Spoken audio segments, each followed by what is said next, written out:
आज हम इस वीडियो के अंदर दोस्तों वो and Norman model of primary memory और सेकेंडरी मेमोरी पढ़ने वाले हैं। तो सबसे पहले जो इस मेमोरी के बारे में क्वेश्चन अराइज करेंगे कि भी क्या क्वेश्चन था, क्यों ये मॉडल आया, कौन सा फैक्टर है जो कि हमें इंफॉर्मेशन को याद नहीं रखने देता। इन्होंने कहा टाइम या इंटरफेरेंस, कौन सी ऐसी चीज़ है जो कि अफेक्ट करती है हमारी इंफॉर्मेशन, एग्जिस्टिंग इन्फॉर्मेशन को अफेक्ट करती है। तो चलिए दोस्तों शुरू करते हैं। नमस्कार दोस्तों, स्वागत है आपका हमारे चैनल कंसेप्चुअल स्टडी पॉइंट में। आज हम इस वीडियो के अंदर करने वाले हैं model of information processing unit का पहला टॉपिक, वो and Norman model of primary and secondary memory.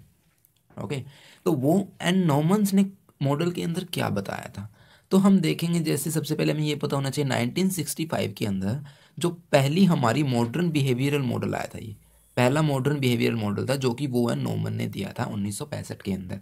तो इस मॉडल के अकॉर्डिंग है जो ये मॉडल है, जो ड्यूलिस्टिक मॉडल था, जिन्होंने किस को बताया सबसे पहले कि प्राइमरी मेमोरी को इन्होंने क्या बताया कि ये शॉर्ट टर्म STS है, it means short term storage के लिए एक बॉक्स है।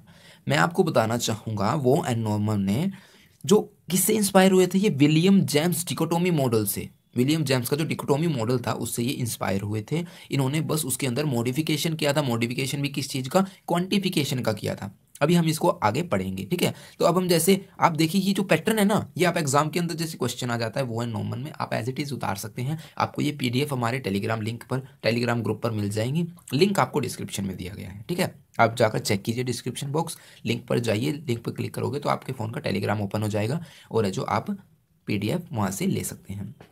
तो Waugh and Norman 1965 developed the first modern behavioural model. It is the dualistic model explaining the primary memory, और जिसको क्या बोला उन्होंने, शॉर्ट टर्म स्टोरेज। उनके अकॉर्डिंग है जो primary memory short term storage है, secondary memory long term storage है, ठीक है। तो Waugh and Norman get inspiration from William James dichotomy model which came with the concept of boxes in the head.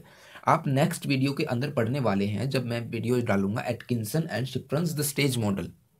The stage model के अंदर भी उन्होंने boxes का ही यूज़ किया है। बॉक्सेस की मदद से आप है जो मेमोरी के कंसेप्ट को क्लियर कर सकते हैं। मेमोरी का कंसेप्ट मैंने पहले भी जो पिछली वीडियो में करवाया हुआ है, आप जाकर वो वीडियो देख सकते हैं। मेमोरी के वहाँ पर है जो sensory memory, short term memory और लॉन्ग टर्म मेमोरी की बॉक्सेस की मदद से हमने वो समझाया है। तो इन्होंने भी ये जो बॉक्सेस वाले कंसेप्ट को उठाया और उसी पर मॉडल बनाया। नेक्स्ट उन्होंने क्या कहा, they added the quantification aspect of the property of the primary memory. उन्होंने जो विलियम जेम्स का जो मॉडल था उसके अंदर क्वांटिफिकेशन एस्पेक्ट से वो जो प्राइमरी मेमोरी की प्रॉपर्टीज़ को जो स्पेसिफाई किया, उनको जो डिस्क्राइब किया। अभी देखिए, अकॉर्डिंग टू देम, जो क्वांटिफिकेशन का मतलब समझेंगे। According to them primary memory is a short term storage. Primary memory जो क्या है, शॉर्ट टर्म स्टोरेज है विद वेरी लिमिटेड कैपेसिटी। अब ऑब्वियस सी बात है, शॉर्ट टर्म स्टोरेज हम पहले भी पढ़ चुके हैं, वो उसके अंदर कैपेसिटी उसकी लिमिटेड है, 7 + -2।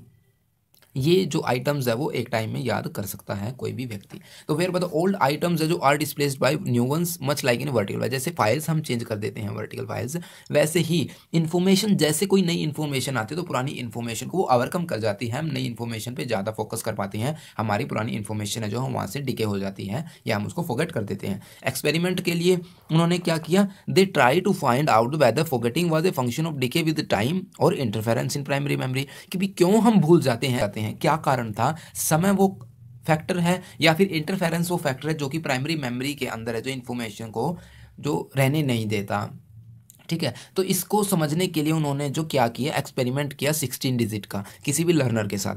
तो क्या हुआ, उन्होंने क्या किया कि 16 डिजिट रख दी। पहले तो एक डिजिट 1 सेकंड के हिसाब से चलाई, तब उन्होंने देखा कि भी व्यक्ति कितना याद कर पाता है, कितना वो जो इन्फॉर्मेशन को परसीव कर पाता है।